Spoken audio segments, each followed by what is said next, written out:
अमर प्रेम कहानी की बात आती है तो अक्सर राधा कृष्ण, हीर रांझा, सलीम अनारकली, सोनी महिवाल जैसे लोगों का नाम आता है।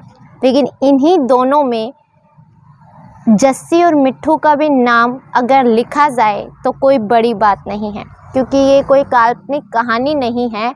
ये इस ज़माने की एक हकीकत और सच्ची कहानी है, जिसमें इन दोनों के बीच ना तो अमीरी गरीबी आड़े आती है, ना ही शिक्षा आड़े आती है, ना ही दो देशों की सीमाएं आड़े आती हैं। दोनों अलग अलग देशों के बावजूद भी अपने प्यार में कोई कमी नहीं रखते। दोनों का प्यार इतना ज़्यादा होता है कि दोनों के प्यार में कोई भी बाधा अड़चन बीच में नहीं आती और आखिरकार दोनों शादी कर लेते हैं। लेकिन इस कहानी का जो आखिरी अध्याय है वो अभी भी लिखना बाकी है, क्योंकि इस प्रेम कहानी का अंत जैसा होना चाहिए था वैसा नहीं हुआ। इसी के साथ बात करते हैं जस्सी मिट्ठू की प्रेम कहानी के बारे में। नमस्कार, आदाब, सत श्री अकाल। मैं ज्योति गौड़ और आज की जो सच्ची घटना मैं आपको सुनाने जा रही हूँ, ये सच्ची घटना है पंजाब की। दरअसल दो देशों की लगा के चले, एक पंजाब और दूसरा कनाडा। तो बात करते हैं साल 1994 की बात रही होगी। नवंबर की ठंडी शाम थी। ठंडी शाम में पंजाब के लुधियाना ज़िले के जगराव शहर के कमल चौक के टेम्पो स्टैंड पर 3-4 लोग कबड्डी खेलकर आए हैं। कबड्डी के खिलाड़ी हैं। वो खड़े होकर के टेम्पो का इंतज़ार कर रहे हैं। उन्हीं में से एक लड़का है जिसका नाम है सुखविंदर सिंह, जिसे लोग प्यार से मिट्ठू भी कहकर बुलाते थे। दरअसल जो सुखविंदर सिंह उर्फ मिट्ठू है वो एक मामूली से किसान का बेटा है और उसने ज़्यादा पढ़ाई नहीं की। 12वीं तक की पढ़ाई करने के बाद वो कबड्डी का खिलाड़ी बन गया। अभी अभी वो कोई मैच खेल करके वापस आ रहे हैं और वापस अपने गांव जाना है, इसलिए वो लोग टेम्पो स्टैंड पर खड़े होकर टेम्पो का इंतज़ार कर रहे हैं। जब वो टेम्पो का इंतज़ार कर रहे होते हैं तभी सामने से 3 महिलाएं आती हुई दिखाई देती है, जिनमें से 2 महिलाएं थोड़ी ज़्यादा उम्र की हैं और उनमें से एक लड़की बेहद ही खूबसूरत है जो उनकी तरफ बढ़ते हुए आती है। अब जब जैसे ही वो तीनों आती हैं वो भी वहीं खड़ी हो जाती हैं। अब जो टेम्पो है वो पूरा भर जाता है। टेम्पो पूरा भरने के बाद कुछ लोग अंदर बैठ जाते हैं और जो बाकी के लोग बच जाते हैं वो टेम्पो के पीछे लटक जाते हैं। वो युवती और वो 2 महिलाएं अंदर बैठ जाती हैं और वहीं जो मिट्ठू होता है वो टेम्पो के पीछे लटक जाता है। अब टेम्पो के पीछे लटक कर ये लोग, इनका सफ़र शुरू हो जाता है। अब सफ़र चल रहा है, ये लोग अपने रास्ते जा रहे हैं, लेकिन जैसे ही मिट्ठू बार बार देखता है टेम्पो के अंदर तो वो लड़की बार बार बस उसे ही देख रही होती है। जितनी बार मिट्ठू की नज़रें अंदर टेम्पो में जाती हैं, जो लड़की है उसकी नज़रें उससे टकरा जाती हैं। तभी जो मिट्ठू के दोस्त हैं वो उसे छेड़ते हुए अंदाज में कहते हैं कि लगता है इस लड़के को तुम पहली नज़र में ही पसंद आ गए। वो कहता है ऐसी कोई बात नहीं है। ऐसे ही करते करते सुखविंदर का जो गांव है, दरअसल वो गांव आ जाता है। वो गांव में आकर के उतर जाता है और उतरने के बाद जैसे ही मुड़कर के पीछे देखता है टेम्पो की तरफ तो वो लड़की उसे ही देख रही होती है। दोनों मुस्कुराते हैं और अपने अपने रास्ते चले जाते हैं। अब जो मिट्ठू है वो उस लड़की के बारे में बार बार सोचता रहता है। कहते हैं कि पहली नज़र में कोई पसंद आ गया था, तो बिल्कुल सुखविंदर के साथ भी ऐसा ही हुआ था। उससे वो लड़की पहली नज़र में ही पसंद आ गई थी और आखिर में उसका जो मुस्कुराना था वो उसे इतना ज़्यादा मन भा गया कि वो उसे भूल नहीं पा रहा था। ऐसे ही उसके बारे में सोचते सोचते उसे कब नींद आ जाती है पता भी नहीं चलता। सुबह होती है, अपनी किसानी बाड़ी के कार्य में वो लग जाता है। लगने के बाद अचानक उसके कानों में आवाज़ आती है, हेल्प हेल्प हेल्प, जैसे कोई लड़की चिल्ला रही हो। वो जैसे ही मुड़कर देखता है तो उसके खेतों की तरफ एक लड़की स्कूटर को स्टार्ट करने की बहुत देर से कोशिश कर रही है, लेकिन वो स्कूटर स्टार्ट नहीं हो रहा। अब जैसे ही मिट्ठू देखता है तो क्या देखता है, ये तो कल वाली टेम्पू वाली लड़की है जो उसके साथ बैठ करके आई थी। वो वहाँ जाता है और कहता है क्या हुआ, तो वो कहती है कि जो मेरा स्कूटर है वो स्टार्ट नहीं हो रहा, कृपया मेरी हेल्प कर दीजिए। वो बोलता है ठीक है। दरअसल स्कूटर में चाबी लगाई हुई थी लेकिन उसे स्टार्ट नहीं किया गया था। दरअसल मामला ये था कि स्कूटर सिर्फ बहाना था। दरअसल उस लड़की को सुखविंदर से मिलने के लिए कोई बहाना चाहिए था। अब जो मिट्ठू है वो चाबी स्टार्ट करता है स्कूटी और स्कूटी तुरंत से स्टार्ट हो जाती है। वो कहता है लो जी आपकी स्कूटी चालू हो गई। वो जैसे ही चलने लगती है तो वो कहती है मैं तुम्हारे साथ मिलकर बात करना चाहती हूँ। अब जो सुखविंदर है वो हंसता है और जो जस्सी है वो भी हंसती है और हंसकर वो उसके हाथ में एक चिट्ठी डालती है और डाल करके वहाँ से चली जाती है। अब मिट्ठू की खुशी का ठिकाना नहीं होता। कहते हैं मांगी हुई मुराद पूरी हो रही है। जिसके बारे में रात भर सोच रहा था, आँख खुलते ही उसके सामने आ गई और वो भी उससे मिलना चाहती है। अब दूसरे दिन मिट्ठू बन ठन के उसके बताए हुए पते पर पहुंच जाता है जाकर के दोनों मिलते हैं। अब जो लड़की है, युवती है, वो मिलने के बाद अब उसे बताना शुरू करती है। दरअसल उस लड़की का नाम होता है जसविंदर कौर सिद्धू और उसे प्यार से लोग जस्सी कहकर बुलाया करते थे। दरअसल वो कनाडा की रहने वाली थी। वहीं की एक अच्छी यूनिवर्सिटी से उसने ग्रेजुएशन की डिग्री ली थी। वो उसके बाद बताती है कि वो यहाँ पर अपने ननिहाल में आई हुई है। कल उसके साथ जो दो युवतियाँ थी उनमें से एक उसकी माँ थी मलकीत कौर सिद्धू और दूसरी उसकी मामी थी। अब वो बता करके वो बोलती है कि हम कल फिर मिलेंगे कहकर चली जाती है। अब धीरे धीरे उनकी मुलाकातें बढ़ने लगती हैं। वहीं जो मिट्ठू है वो दूसरी ओर पता करने की कोशिश करता है कि जस्सी कहाँ से है और कौन है। तो मिट्ठू जब पता करता है तो मिट्ठू को पता चलता है कि जो दरअसल जस्सी के ननिहाल वाले हैं वो एक जमींदार फैमिली से, यानी उस जमाने में बहुत ही रसूखदार फैमिली से वो बिलोंग करते थे। रसूखदार फैमिली उनकी हुआ करती थी, एक तरह से जमींदार जिनकी तौती बोला करती थी आसपास के गांव दराज में। अब जब वो पता करता है तो पता चलता है कि इसके ननिहाल में इतनी एकड़ ज़मीनें हैं, जमींदारी का कार्य है और उनका बंगला इतना बड़ा बना हुआ है कि जो उसके पीछे वाला दरवाज़ा है वो भी सुखविंदर की झोपड़ी नुमा घर की तरफ खुलता है। उसके बाद वो पता करता है कि इन्हीं की फैमिली में जो इनके घर वाले हैं इनमें से एक मामा और इनकी बहन कनाडा जाकर के शिफ्ट हो जाते हैं। वहाँ इनका काफ़ी बड़ा कारोबार है और कारोबार में ये काफ़ी अच्छे नाम पर आते हैं। यहाँ तक कि वहाँ पर अरबपतियों में इनकी गिनती होती है। कुल मिलाकर गांव में भी ये लोग जमींदार थे और कनाडा में भी किसी जमींदार से ये लोग कम नहीं थे। यहाँ तक कि जो जस्सी है उसने भी कनाडा से अच्छी यूनिवर्सिटी से ग्रेजुएशन किया हुआ था। अब जैसे ही मिट्ठू को ये सारी चीज़ें पता चलती है तो वो सोचता है कि ना तो मैं हैसियत में उसके बराबर हूँ, ना मैंने उसके बराबर की पढ़ाई की है, मैं किसी भी मामले में जस्सी से मिल नहीं खाता। अब हो सकता है जैसे ही जस्सी को उसकी बात पता चलेगी, उसकी हकीकत पता चलेगी, वो खुद ही उसे ठुकरा देगी।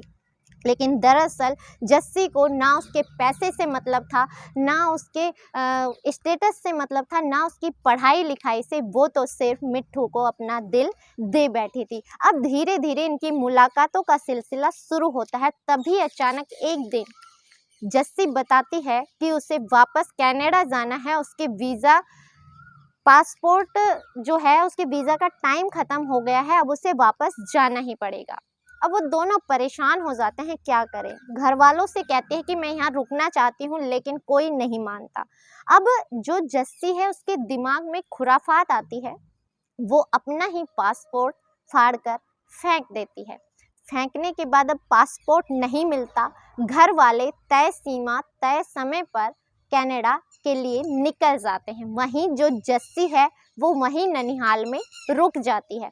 रुकने के बाद अब कुछ समय और रुकती है, लेकिन जैसा कि आपको बताया कि उनकी फैमिली बहुत ही ज़्यादा रसूखदार थी, तो 15 दिन के अंदर अंदर उसका दूसरा पासपोर्ट बनकर तैयार हो जाता है। अब जस्सी को कनाडा जाना था। अब जस्सी कनाडा चली जाती है, लेकिन उनका बात करने का सिलसिला ख़त्म नहीं होता। कभी चिट्ठियों से बातें किया करते थे और कभी उस समय में एसटीडी बूथ होता था, वहाँ पर जाकर वो लोग तय सीमा पर बातें करते थे, तय समय पर। बातों का सिलसिला चलता रहता है, ऐसे ही समय बीतता रहता है। जब सर्दियाँ आती थी वो अपने ननिहाल आती थी और जस्सी मिट्ठू दोनों एक दूसरे के साथ समय बिताया करते थे। ऐसे ही समय बीतता चला जाता है और बीतते बीतते समय दोनों का जो प्यार है वो परवान चढ़ने लगता है। ऐसे ही करते करते अब आ जाता है साल 1999। अब जस्सी को कनाडा से गांव में पंजाब वापस आना था, लेकिन दरअसल अब जब वो पंजाब वापस आ रहे हैं तब वो किसी मामूली चीज़ के लिए यानी हमेशा की तरह छुट्टियां मनाने नहीं आना था। इस समय वो लोग आते हैं जस्सी के लिए एक पास के ही गांव का एक जमींदार लड़का देखा जाता है, उससे उसके रिश्ते की बात करने यानी शादी तय करने के लिए आते हैं। अब जस्सी अपने घर वालों से बहुत मना करती है कि उसे शादी नहीं करनी, लेकिन वो खुल करके ये नहीं बता पाती कि उसे मिट्ठू से प्रेम है, क्योंकि अगर घर वालों को पता चलता तो वो इस रिश्ते को कभी भी स्वीकृति नहीं देते। इसी डर से वो किसी को नहीं बताती, लेकिन रिश्ते के लिए बार बार मना करती रहती है। उसकी ही एक आंटी होती है जिससे वो हर बात शेयर किया करती थी। वो उससे जस्सी और मिट्ठू के प्रेम के बारे में बात करती है, तो वो आंटी कहती है क्यों ना तुम लोग भाग करके शादी कर लो। जब तुम लोगों की शादी हो जाएगी तो शादी के बाद कोई भी तुम्हें अलग नहीं कर पाएगा।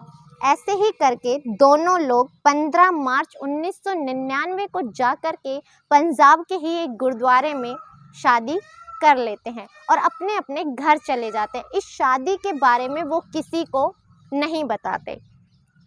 किसी कारण से जो जस्सी के लिए रिश्ता देखा गया था वहाँ पर भी बात नहीं बन पाती, वो रिश्ता भी टूट जाता है। अब ये लोग वापस कनाडा चले जाते हैं। अब साल आ गया था 2000 को सन 2000 आ जाता है। अब धीरे धीरे सब कुछ चलता रहता है। ऐसे ही चलते चलते एक दिन जो जस्सी थी उनके कुछ रिश्तेदार थे जो भारत में ही रहते थे, वो अपने रिश्तेदार यानी कनाडा में जस्सी की माँ को फ़ोन करके बताते हैं कि उन्हें पता चला है कि जस्सी ने भारत में ही एक मिट्ठू नाम के लड़के से शादी कर ली।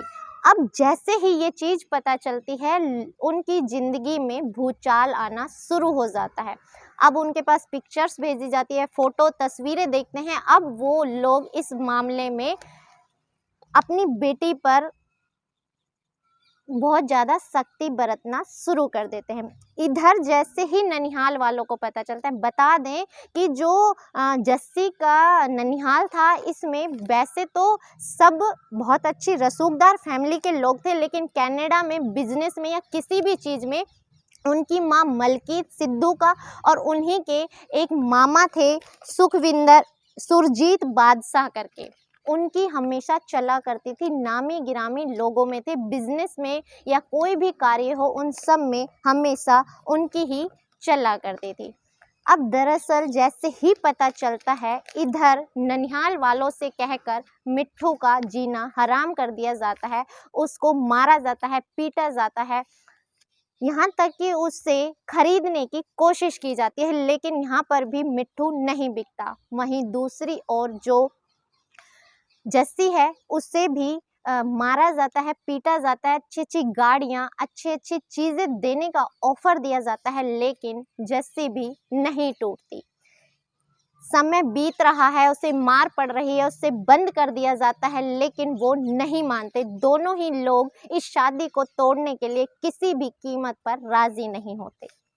तभी अचानक एक दिन माँ मलकीत कौर कहती है कि ठीक है पुत्र, जैसा तूने किया वो ठीक है, ऐसा करते हैं अब तेरे जो होने वाला जो पति है उसको हम यहाँ बुला लेते हैं, उसके लिए कुछ कागजों पे तुझे साइन करने हैं, उन पर तू साइन कर दे। अब वो उसको कागजों को अलट पलट कर देखती है तो दरअसल वो उसे वहाँ पर यानी पंजाब से कनाडा बुलाने वाले ही कुछ कागजात थे, वो उन पर हस्ताक्षर करना शुरू कर देती है। वो सब पर हस्ताक्षर बिना देखे करती चली जाती है। दरअसल असल खेल यहीं से शुरू होता है।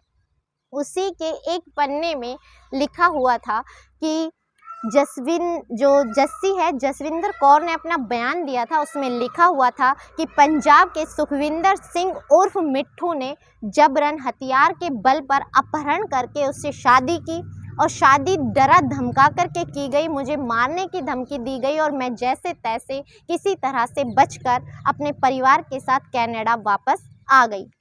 इस पर भी जस्सी के साइन हो जाते हैं। अब ये साइन वाला लेटर पंजाब पुलिस को भेज दिया जाता है और आपको जैसे कि बताया कि उनकी बहुत ज़्यादा तौती बोलती थी। जो परिवार वाले हैं, जमींदार थे, उनके एक कागज़ के ऊपर ही कार्रवाई शुरू हो जाती है और मिट्ठू को उठा करके जेल में अपहरण की धारा लगाकर, जबरन शादी की धाराएं लगाकर उसे हिरासत में ले लिया जाता है। अब उधर जो जस्सी है वो बार बार फ़ोन कर रही है, चिट्ठियां भेज रही है, लेकिन कोई जवाब नहीं मिलता। ऐसे ही 3 महीने बीत जाते हैं। जब कोई संपर्क नहीं हो पाता तो जस्सी उसी के किसी दोस्त से पता करती है तो पता चलता है कि जसविंदर की शिकायत पर यानी जस्सी की शिकायत पर ही मिट्ठू को जेल में बंद कर दिया गया है।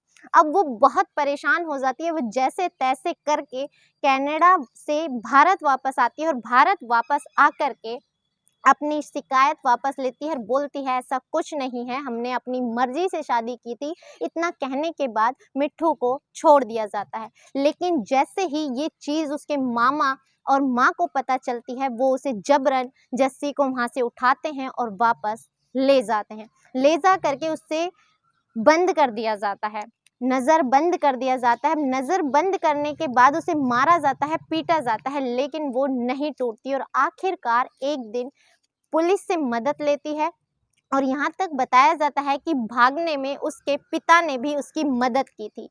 वो वहाँ से कनाडा से वापस पंजाब आ जाती है। पंजाब आने के बाद अब वो मिट्ठू के साथ रहने लगती है और सोच कर आती है कि अब वो वापस कभी नहीं जाएगी। अब लेकिन उनको पता था कि हमारी फैमिली हमें आसानी से कहीं नहीं रहने देगी। इस वजह से जस्सी और मिट्ठू छुपकर कहीं रहने लगते हैं और धीरे धीरे समय बीतना शुरू हो जाता है। अब भी समय जैसे जैसे चल रहा था, इधर जो जस्सी के घर वाले थे वो उन्हें ढूंढना शुरू कर देते हैं। अब जो जस्सी है वो और मिट्ठू अपने किसी रिश्तेदार के यहाँ छुपकर रह रहे हैं। बात 2000 की है। अब जब जून आ जाता है तो जून में जैसे तैसे करके उसके जो ननिहाल वाले हैं वो पता कर लेते हैं अपनी पहुंच से कि जस्सी और मिट्ठू दरअसल पंजाब में कहाँ छुपे हुए हैं। जैसे तैसे पता करने के बाद उस घर का फ़ोन नंबर भी निकाल लिया जाता है। अब कनाडा से उसकी माँ उसे फ़ोन लगाती है और जस्सी से बात करती है। जस्सी से बात करके कहती है कि कोई नहीं पुत्र, जो तूने किया वो तेरी मर्जी। अब तू हमारी एक ही बेटी है और हमें जान से प्यारी है। हम तेरे रिश्ते को स्वीकार करते हैं। मैं वापस आ रही हूँ, तू अपने अच्छे से रह, कहीं छुपकर रहने की ज़रूरत नहीं है। मैं तुम्हारे रिश्ते को स्वीकार करूँगी और मुझे इससे कोई आपत्ति नहीं है। इस फ़ोन कॉल के बाद जैसे सब कुछ बदल गया था। जस्सी की खुशी का ठिकाना नहीं था। वो बार बार कहती है कि देखा, मैंने कहा था शादी करने के बाद हम दोनों की ज़िंदगी आसान हो जाएगी। मेरी माँ एक दिन इस रिश्ते को ज़रूर स्वीकार कर लेगी। अब इसी खुशी में अब फ़ोन आया था 7 जून को, तो वो कहते हैं कि माँ ने निश्चित नहीं बताया कि वो कब आएंगे। तो 12 जून 2000 को वो एक अपनी तरफ से एक रिसेप्शन पार्टी का आयोजन करते हैं मिट्ठू के किसी रिश्तेदार के घर पे। अब वहाँ पर पार्टी का आयोजन किया जाता है तो 8 जून को जस्सी बोलती है कि मुझे बाज़ार ले चलो, मैं कुछ अपने लिए सामान लेकर आना चाहती हूँ। आखिर मेरी रिसेप्शन पार्टी है, मुझे भी तो सबसे अच्छा दिखना है। अब वो लोग निकलने लगते हैं, लेकिन घर वालों के मन में आशंका आ जाती है, वो डर जाते हैं कि कुछ ना कुछ अनहोनी हो सकती है, तुम्हारा बाहर जाना सही नहीं है। लेकिन वो कहते हैं नहीं, अब सब कुछ सही हो गया है, हम कुछ समय में ही वापस लौट आएंगे। वो लोग निकल जाते हैं और घर वाले इंतज़ार करते हैं कि समय से आ जाएंगे। लेकिन जैसे जैसे समय बीत रहा था, उनका इंतज़ार भी बढ़ता जा रहा था। दोपहर से शाम होने को आई थी, लेकिन कोई अता पता नहीं चलता। घर वाले परेशान हो जाते हैं और परेशान होकर जब पता किया जाता है, तो वाकई में एक ऐसी चौंकाने वाली जो आशंका थी वो उनके सामने आ जाती है। पता चलता है दरअसल मिट्ठू एक अस्पताल में बहुत ही गंभीर हालत में भर्ती कराया गया है। वहां जाकर देखा जाता है तो जो मिट्ठू है वो जिंदगी और मौत से लड़ रहा होता है।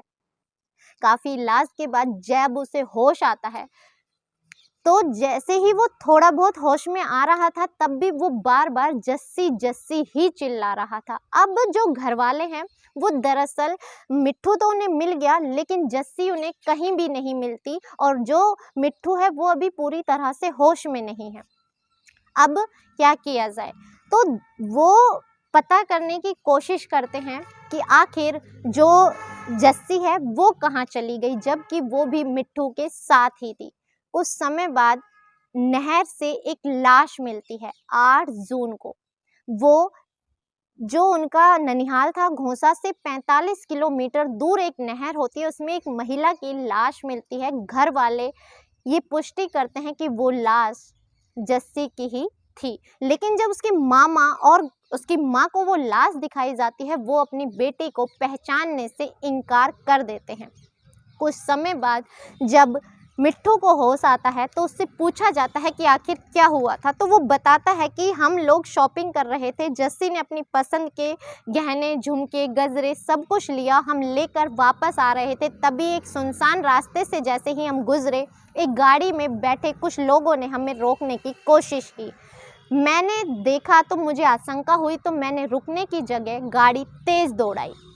तभी उसने एक रॉड निकाली और ज़ोर से मिट्ठू के सर में दे मारी और मिट्ठू ज़मीन में गिर गया। उसके बाद उन्होंने इतने ताबड़तोड़ वार किए, और जब तक उन्हें नहीं लगा कि मैं मर गया, वो मुझे छोड़कर नहीं गए। अंत में उन्होंने मुझे एक नदी में फेंक दिया। वो कहता है कि दरअसल गुंडे जस्सी को उठा करके ले गए होंगे। अब बात शुरू होती है, लोगों को ढूंढा जाता है, ऐसे ही गुंडे मवालियों को ढूंढा जाता है, लिस्ट बनाई जाती है, और आखिर में शिनाख्त में 2 लोगों को पकड़ लिया जाता है और उनसे पूछताछ शुरू होती है। वो लोग बताना शुरू करते हैं कि दरअसल उन्हें एक यहीं के इंस्पेक्टर हैं, उन्होंने सुपारी दी थी 3 लाख रुपए में। इंस्पेक्टर को पकड़ा जाता है। इंस्पेक्टर कहते हैं कि दरअसल जस्सी के जो मामा हैं, उन्होंने दर्शन बादशाह करके उन्होंने 3 लाख रुपए में उन लोगों को रास्ते से हटाने के लिए मुझे कहा था। तो उन्होंने ये गुंडे हायर किए, उन्होंने मिट्ठू को मारने की सुपारी ली थी, उन्होंने अपनी तरफ से मिट्ठू को मार दिया और मरा हुआ समझकर वो जस्सी को लेकर के एक जगह चले गए। वहाँ जा कर के उन्होंने उसकी माँ से बात कराई, तो माँ से जस्सी ने कहा कि माँ, तुमने ये अच्छा नहीं किया, मैं तुम्हें नहीं छोड़ूंगी, मैं तुम्हें हवालात में पहुंचा कर रहूंगी, तुमने मेरे साथ धोखा किया है। जैसे ही ये बात सुनी तो माँ ने सीधा कहा, इसे भी मार दो। और आखिर में गुंडों ने कहा कि हमने सिर्फ सुपारी मिट्ठू को मारने की ली थी, हम इसे नहीं मार सकते। आखिर में मामा कहते हैं कि 3 लाख की रुपए तुम्हें इसकी मौत के भी मिलेंगे, और उससे भी आखिर में मारकर वहीं से 45 किलोमीटर दूर एक नहर में फेंक दिया जाता है। फेंकने के बाद अब कहानी शुरू होती है कि अब जो ये गवाह थे, इसके बाद इंस्पेक्टर को पकड़ा गया, उसके मामा को पकड़ा गया और कुछ गुंडों को पकड़ा गया। अब जब इन लोगों को पकड़ा गया तो बात सामने आई कि इसमें इसके माँ और जो इसके मामा थे वो भी शामिल थे, जो अभी कनाडा में है, और कनाडा से लाने के लिए पंजाब में एक प्रोसेस होता है, कोर्ट में केस चलता है, तब जाकर ये कहीं पूर्ति होती है। लेकिन आपको बता दें कि ये कोर्ट प्रक्रिया बहुत लंबी चलती है। जब ये सुप्रीम कोर्ट तक पहुंचता है तो जो ये दर्शन बादशाह है, उसका मामा ये भी छूट जाता है, और वो इंस्पेक्टर भी छूट जाता है। दरअसल इसमें पैसा पानी की तरह बहाया गया था। अब दरअसल असल खेल शुरू होता है। जो मिट्ठू होता है उसे खरीदने की कोशिश की जाती है। उससे कहा जाता है कि तुम्हें 1 करोड़ रुपए नगद और एक बहुत ही अच्छी सी जगह पर 15 एकड़ ज़मीन तुम्हें दे दी जाएगी, लेकिन तुम ये केस वापस ले लो। लेकिन वो बोलता है कि मैं ये केस वापस नहीं लूँगा। और अब यहीं से सिलसिला शुरू होता है। उसके ऊपर झूठे ताबड़तोड़ केस लगना शुरू हो जाते हैं और उसके ऊपर एक के बाद एक मुकदमे दर्ज होते हैं और उनमें से 7 मुकदमे दर्ज हो जाते हैं। वो कभी जेल जाता था, कभी जेल से बाहर आता था। ये सिलसिला चल ही रहा था कि तभी एक महिला ने उसके ऊपर बलात्कार का केस लगा दिया। इस केस में जो मिट्ठू था वो 4 साल के लिए जेल चला गया। 4 साल बाद आखिरकार पता चलता है कि वो महिला जो जस्सी थी उसके ननिहाल पक्ष से जुड़ी हुई थी और उन्हीं से पैसे लेकर उसने ये झूठा केस बनाया था और आखिर में 4 साल बाद वो जेल से बाहर आता है। लेकिन फिर भी उसे खरीदने की कोशिश की जाती है, लेकिन वो बिकता नहीं है। वहीं पर अब जो उसकी माँ है और उसके जो मामा हैं, उन्हें पंजाब पुलिस पूरी तरह से कनाडा से वापस लाने की तैयारी में लग जाती है। अब वहीं के एक इंस्पेक्टर को वहाँ की पुलिस, जो उसकी माँ और मामा होते हैं, उनके द्वारा एक ब्लैंक चेक पर साइन करके भेजा जाता है कि जितनी कीमत तुम्हें चाहिए उतनी कीमत इसमें भर लो, लेकिन इस केस को रफा दफा कर दो। तो वो बोलता है कि हर पुलिस वाला बिकाऊ हो ऐसा ज़रूरी नहीं है और वो उसको फाड़कर फेंक देता है। इस चीज़ की तारीफ पंजाब पुलिस के साथ साथ कनाडा पुलिस भी करती है। वहीं जब कार्रवाई होती है तो जैसे तैसे एक बार को कनाडा से उसके मामा को और माँ को लाया ज़रूर जाता है, लेकिन पैसे इतने फेंके जाते हैं कि उन्हें बाहर जमानत मिल जाती है और आज भी जो माँ है उसे संगरूर कोर्ट में उनकी पेशी चलती है और 26 दिसंबर 2022 को कुछ ही समय जेल में रहने के बाद उनकी माँ भी बाहर आ जाती है और 1 मार्च 2022 को उसके मामा भी बाहर आ जाते हैं। लेकिन मामला अभी ख़त्म नहीं हुआ था। ड्रग स्मगलिंग के जुर्म में मिट्ठू आज भी जेल में है और उसके भाई को भी किसी और धाराओं में जेल में रखा गया है। लेकिन मिट्ठू आज भी इंसाफ की लड़ाई लड़ रहा है। वो जब भी बाहर निकलता था वो इस केस से पीछे नहीं हटता था, लेकिन कहते हैं कि प्यार में पैसा जीत गया, इंसाफ अभी भी बाकी रह गया है। इस घटनाक्रम को सुनाने का उद्देश्य आपको दुखी करना, परेशान करना या आपकी भावनाओं को ठेस पहुंचाना नहीं है, बल्कि सचेत करना है, जागरूक करना है। दरअसल ये केस अभी कोर्ट में ही चल रहा है। क्या होना था, क्या होगा वो नहीं पता, लेकिन आप लोगों की इस कहानी पर क्या राय है कमेंट में ज़रूर बताइएगा। इसी के साथ इजाज़त चाहूँगी। मिलते हैं अगली किसी सच्ची घटना के साथ। तब तक के लिए जय हिंद, जय भारत।